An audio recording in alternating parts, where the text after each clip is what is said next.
It's a good fun job. I know it's raining today, it's not fun, but for me it is.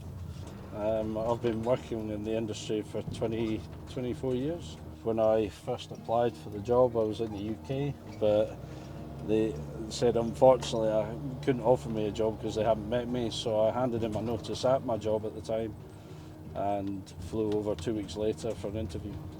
And I've been here ever since. And I owe it to Richard and Linda for being here.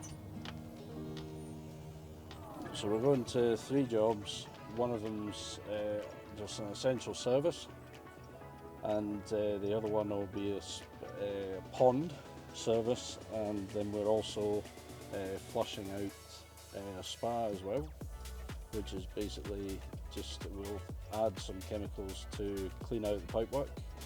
It's on a cleaning cycle, so we'll leave it there, and that's how you do it.